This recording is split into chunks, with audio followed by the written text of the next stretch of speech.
Be very important to sense this message so as to give them a guideline whereby they will also be able to intervene in that point in time. Because what normally happens here is people are late to refer their patient for treatment. And that is a very critical condition because you cannot stay with somebody whom you know as a brother or as a sister. All of a sudden the individual started changing his or her behavior, which you are not able to detect until he's become a threat within the family or to herself. And that will be the time for you to intervene. No, I'm saying no to that. You are staying with somebody, you've seen her attitude or behavior changing. Ask for immediate help. After a thorough talk conducted in these health facilities, these were the views of the committee head.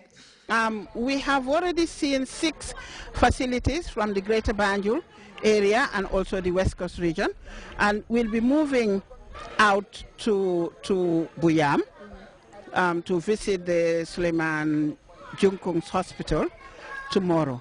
And we have, as you have rightly said, we have discussed their success stories, but we have also discussed their challenges ranging from staffing, drug availability, the erratic supply of energy, water and electricity, security, to name a few.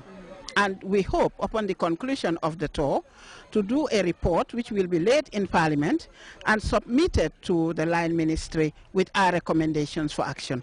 Of course, after the report is submitted, we will follow up to ensure that our recommendations are implemented. With the first-hand information obtained from these health facilities in relation to challenges they face in the work, health workers express cautious optimism that the National Assembly Select Committee on Health will quickly come to their aid. Uminjai, Grts. A 5-day trainers forum on guidelines on clinical management of gender-based violence ended Friday at a local hotel. There is synergy, as Fatimata Simaha reports, brought together social workers, police, child welfare officers and community health nurses. One of the activities put in place by the Network Against Gender-Based Violence that seeks to bring together social workers, police, child welfare officers and community health nurses in the front line to manage gender-based violence on psycho-social support. It is one of its kind that was held by the network to train social workers on the prevention and protection of gender-based violence. In that light brought the establishment of One Stop Center in August 2013, a multi-agency steering committee which looks at all violence-related issues.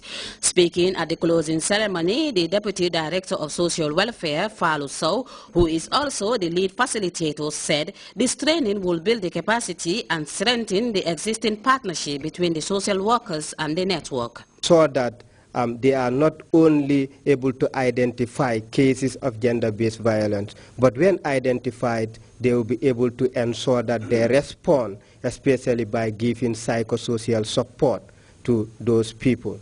We also learned from the desk review that was done by the Network Against Gender-Based Violence that there has been gaps in the response mechanisms towards gender-based violence in this country. And one of those loopholes was the issue of procedures, protocols, or guidelines that would support key professionals in ensuring that they respond effectively, on time, and efficiently towards gender-based violence. He urged participants to use the knowledge gained as gender-based violence is a moral and social crime that needs addressing. He cited that his department is keen to render their support on issues of gender-based violence. So commended the network for their crusade against gender-based violence. Gender-based violence is a serious issue that needs collaborative efforts, said Njundu Drame, the chairperson of the network. We need to work together as a team. We need to collaborate. We need to support each other. But we also ought to recognize each other's professional and statutory remit. Each of us, when we work together as a police, we probably would be able to do a lot. When we work alone as Department of Social Welfare, we would achieve something. When we work alone as the Minister of Health or as health personnel, we would. But that victim, that survivor who requires all our holistic support may not or will not get the requisite support because we are working alone. Drame, in his deliberation, told participants that they need to be competent in their various disciplines in order to earn respect and admiration. He urged participants to disseminate the knowledge gained at all levels. Per Jata of the Social Welfare, on behalf of participants, assured officials of using the knowledge gained in their various departments. Certificates were awarded to each participant at the end of the program. This training, however, transcended beyond looking at eradicating violence. It has well exposed the significance of education and development. For GRTS News, I am Fatoumata Simaha. Well, we will be back with news from outside the Gambia after this break.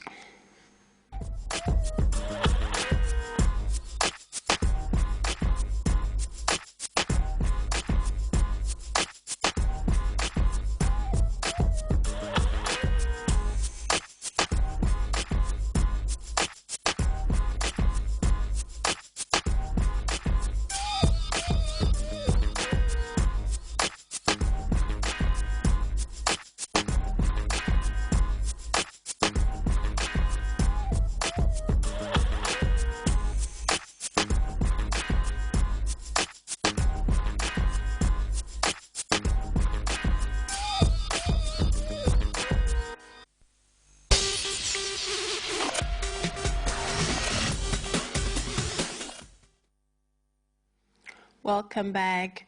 Guinea's underperforming health sector is struggling to deal with a devastating measles outbreak. Reports say at least 400 children have fell victim to the outbreak. Doctors have begun administering antibiotics to help deal with the disease, while plans are underway for an immediate vaccination campaign. We have details in this report. This health center has been paying careful attention to children brought here. A measles epidemic has broken out in Guinea. More than 400 suspected cases have been reported in the past 3 weeks. 35 cases confirmed and 1 death. Infants from birth to the age of 5 have been the hardest hit by this outbreak of measles. Of course, older children can also develop the illness, but the proportion of infants under 5 is higher. Doctors say that the priority is to make antibiotics and other drug supplies available to treat the people who are sick.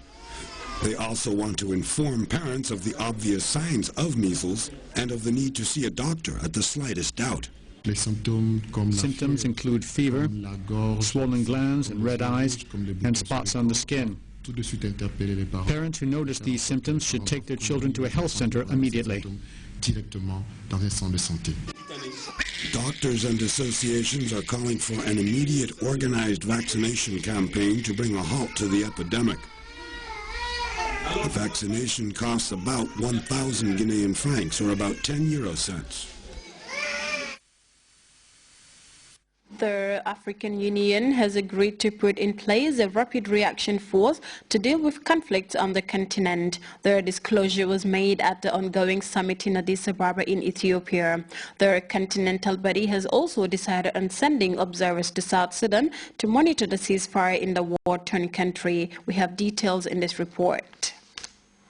Crises in Central African Republic and South Sudan were the focus of the 22nd African Union Summit that just ended in Addis Ababa.